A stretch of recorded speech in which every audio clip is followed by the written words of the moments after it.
দেখুন, যারা স্বেচ্ছায় গ্রেপ্তার হবে তারা তো স্বেচ্ছায় গ্রেপ্তার হবে কি হবে না সেটা তাদের ব্যাপার, কিন্তু যারা বিভিন্ন সময় পশ্চিমবঙ্গের বা ভারত সরকারের বিভিন্ন সরকারি সম্পত্তি ধ্বংস করেছে বা বেসরকারি সম্পদের ধ্বংস করেছে তারাও গ্রেপ্তার হবেন। তাদের যতই অনিচ্ছা থাক, তারা বাংলাদেশে বা পাকিস্তানে কিংবা অন্য কোনো জায়গায় যদি পালিয়ে যান সেখানে গিয়ে তাদেরকে গ্রেপ্তার করা হবে, চিন্তার কোনো কারণ নেই। সেই জন্য বলছি, এত কষ্ট করবেন না, চটপট আত্মসমর্পণ করুন যদি অন্যায় করে থাকেন। তা না হলে যেখানে যাবেন বেকার মাঝখানে কিছু সময় এবং পয়সা আপনাদের খরচ হবে, কিন্তু গ্রেপ্তারি আপনারা এড়াতে পারবেন না।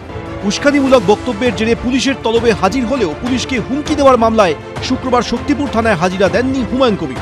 কেউ যদি আমাকে চোখ রাঙায়, কেউ যদি আমাকে ধমকি দেয়, কেউ যদি আমার বাপ তুলে গাল দেয়, তার কাছে যাব না, তাতে যা হবে।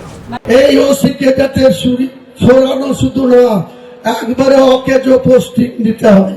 যদি না দেয় 10,000 লোক নিয়ে থানা ঘিরে একে কলার ধরে থানা থেকে বের করবো।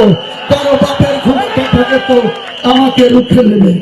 এই শক্তিপুরের ওসিকে হচ্ছে মানুষের বাচ্চা না, একদম হারামখোর, একদম বেঈমান, একদম সাম্প্রদায়িক লোক।